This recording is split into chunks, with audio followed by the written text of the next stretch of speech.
Research paper 5B section A حدیث number 3 صفحہ number 3 کے تحت جناب نے ایک نوٹ نقل کیا کہ سب سے پہلے سیدنا علی رضی اللہ تعالیٰ عنہ نے سیدنا عثمان رضی اللہ تعالیٰ عنہ کی بیعت کی۔ نیچے حوالہ دیا بخاری حدیث نمبر 3700 حدیث نمبر 7207۔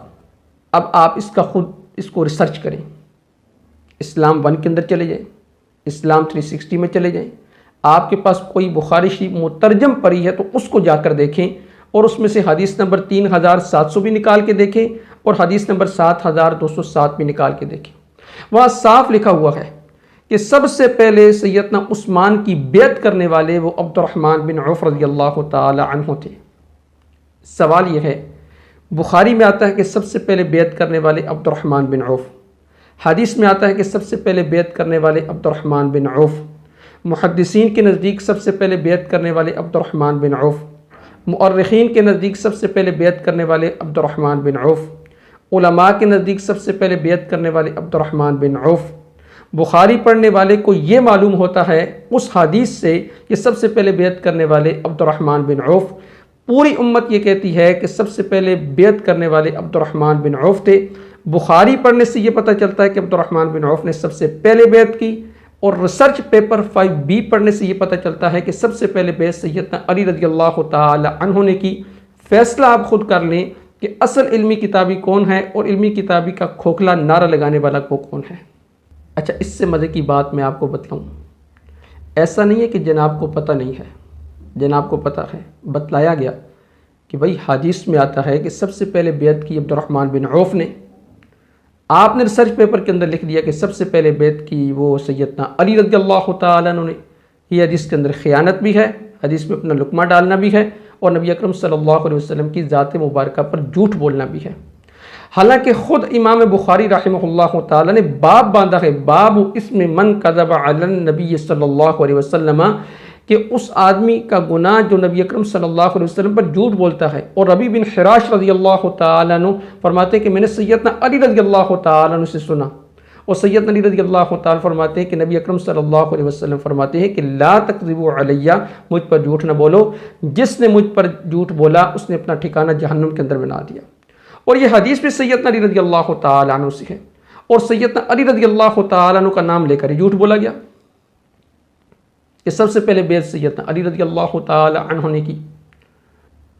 تو ایک طرف حدیث مبارکہ میں یہ آتا ہے کہ سب سے پہلے بیعت کرنے والے سیدنا عبد الرحمن بن عوف تھے، اور دوسری طرف مرزا صاحب کا اپنا نظریہ ہے کہ سب سے پہلے بیعت کرنے والے سیدنا علی رضی اللہ تعالی عنہ تھے۔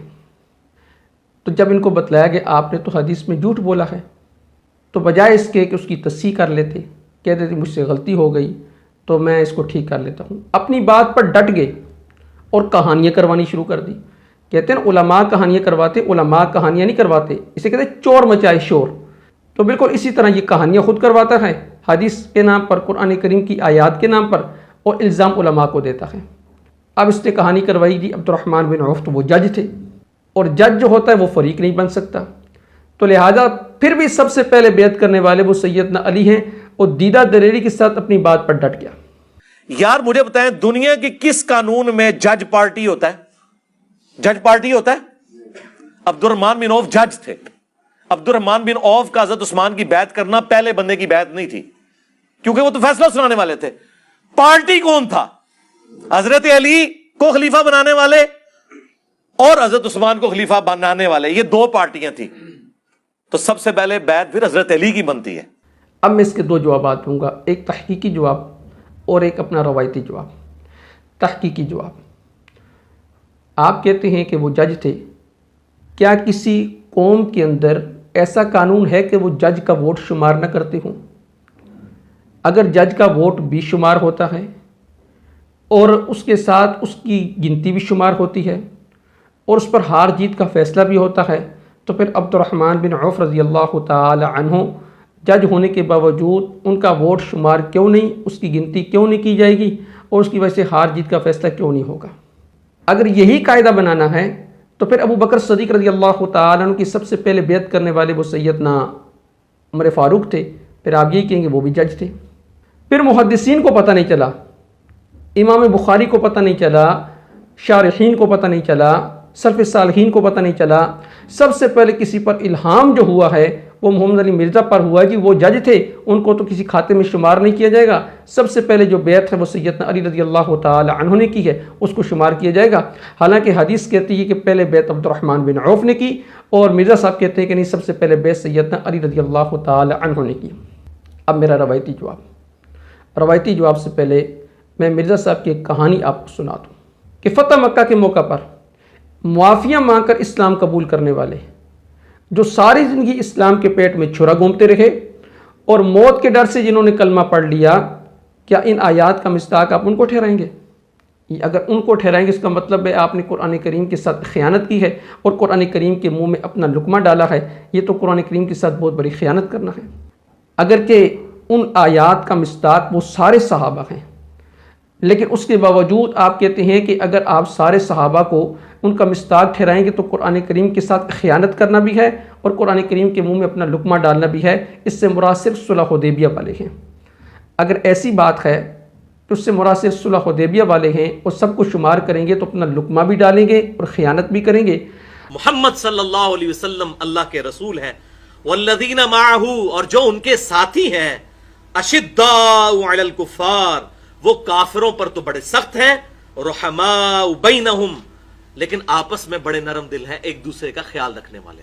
لیکن یاد رکھیے گا یہ تمام صحابہ کے بارے میں نہیں ہے، یہ صلح حدیبیہ کے موقع پر آیات نازل ہوئی ہیں۔ اس سے مراد بعد کے لوگ نہیں ہیں، یہ وہ 1400 صحابہ کی شان ہے۔ اسی لیے میں نے اوپر وہ آیت رکھی تھی کہ اللہ کس سے راضی ہوا؟ صلح حدیبیہ کے، اور انہی کے کانٹیکس میں یہ آخری آیت اسی صورت کی آ رہی ہے کہ یہ وہ صحابہ ہیں۔ اب یہ پکڑ کے وہ فتح مکہ کے بعد جو معافیاں مانگ کے مسلمان ہوئے، پوری زندگی اسلام کی پیٹھ میں چھرا گھونپتے رہے اور بعد میں موت کے ڈر سے کلمہ پڑھ لیا، ان کے اوپر یہ آیات لگانا تو یہ قرآن پاک کے ساتھ خیانت کرنا ہے، اور اپنا لقمہ قرآن کے منہ میں ڈالنے والی بات ہے۔ اس سے بڑی کوئی خیانت نہیں ہو سکتی۔ تو یہ میں نے کانٹیکسٹ کے طور پہ بتایا کہ یہ کس کے لیے، وہ 1400 صحابہ جنہوں نے اصحاب شجرہ جن کو کہا جاتا ہے۔ تو حدیث تو کہتی ہے کہ سب سے پہلے عبد الرحمن بن عوف رضی اللہ تعالیٰ عنہ نے بیعت کی، اور آپ کہتے ہیں سیدنا علی رضی اللہ تعالیٰ عنہ نے بیعت کی۔ کیا یہ حدیث کے ساتھ خیانت کرنا نہیں ہے؟ کیا یہ حدیث کے منہ میں اپنا لقمہ ڈالنا نہیں ہے؟ کیا یہ بہت بڑی خیانت نہیں ہے؟ فما کان جوابکم فہو جوابنا، یہ ہماری طرف سے آپ کو جمال گوٹا ہے۔ اب خلاصہ پوری بات کا، اب حدیث میں آ گیا کہ سب سے پہلے بیعت عبد الرحمن بن عوف نے کی، بخاری میں بھی آ گیا اور محدثین کے نزدیک بھی آ گیا۔